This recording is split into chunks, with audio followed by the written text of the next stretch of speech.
जस्तै स्कुलमा चाहिँ एकदमै वर्स त्यो मोमेन्ट क्या त्यो तपाईँलाई सम्झिँदा पनि तपाईँले आँसु झर्छ आँसु पनि झारे भन्नुभयो नि त्यस्तो मोमेन्टहरू चाहिँ त्यो एकदमै त्यो दुःख लाग्ने कि अहिले सम्झिँदा पनि तपाईँलाई एकदमै दुःख फिल हुन्छ यस्तो हो मलाई अहिले पनि सम्झना धेरै आउँदा बेला चाहिँ यो जब 19मा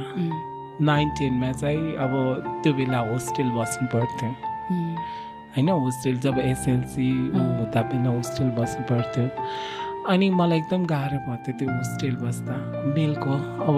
बोइज होस्टेल बस्नु पर्ने गाह्रो थियो त्यो बेला अब कलेज स्कुलमा हुँदा बेला पनि मलाई एकदमै हुन्थ्यो नि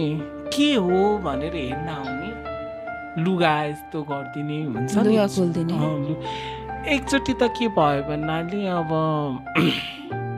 होस्टेल बस्दा बेला चाहिँ आई वाज बिन ह्यारेस्ड कम्प्लिटली ह्यारेस्ड म एकदमै मेरो रेपै भयो जस्तै फिल भयो मलाई त्यो बेला म खास गरी यस्तो नेचरको थिएँ कि अब उहाँ होस्टेलमै मलाई एकजना अब त्यो नाम त अहिले पनि याद छ मलाई तर म त्यो नाम भन्न चाहदिनँ त्यो मान्छेको होइन स्टिल मलाई त्यो सम्झना आइरहेको हुन्छ आई वाज बिन ब्रुटल्ली लाइक हुन्छ नि मेरो लुगासुगा च्यातेर म खास गरी कस्तो थियो भन्नाले म एक्लै हुन्थेँ नि एक्लै म नुहाउन जाने एक्लै अब हुन्छ नि अब त सँगै हुन्थ्यो तर म तिनीहरूभन्दा चाहिँ अलिकति कि छिटै कि ढिलै म गर्ने टाइपको मान्छे थिएँ होइन अनि त्यही मौका पारेर चाहिँ तिनीहरूले चाहिँ मलाई हुन्छ नि म अब होस्टेलको त्यो अब रुम हुन्छ नि त्यो रुममा लक गरेर चाहिँ मलाई ब्रुटल्ली लाइक हुन्छ नि तिनीहरूले मेरो लुगा च्यातेको त्यो मुमेन्ट चाहिँ कहिले पनि अनि म यति कराउँदा बेला पनि त्यहाँ सुनेन कसैले होइन म कति रोएँ किनकि आफ्ना आमाको किडनीको भइरहेको थियो अपरेसन भइरहेको थियो चेन्ज भइरहेको थियो म कसलाई सेयर गर्नु कसलाई के भन्नु भन्दा बेला चाहिँ अब कोही थिएन त्यो बेला साथीहरू सबैजना अनि त्यो पछि अब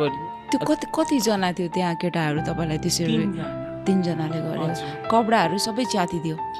के छ भनेर चाहिँ खोज्न आयो अनि त्यसपछि ब्रुटल्ली अब हुन्छ नि दे वान्ट सेक्सुअल हेरेसमेन्ट टाइपको त्यस्तो भयो त म एकदमै त्यो बेला चाहिँ के अरे हाम फालेर मोड्छु भन्ने पनि त्यो भयो थियो मेरो सोच म गएको पनि तर समाते मैले गार्डनले तपाईँ मर्छु भनेर चाहिँ होइन जानु पनि भएको गएँ गार्डहरूले तपाईँलाई रोक्यो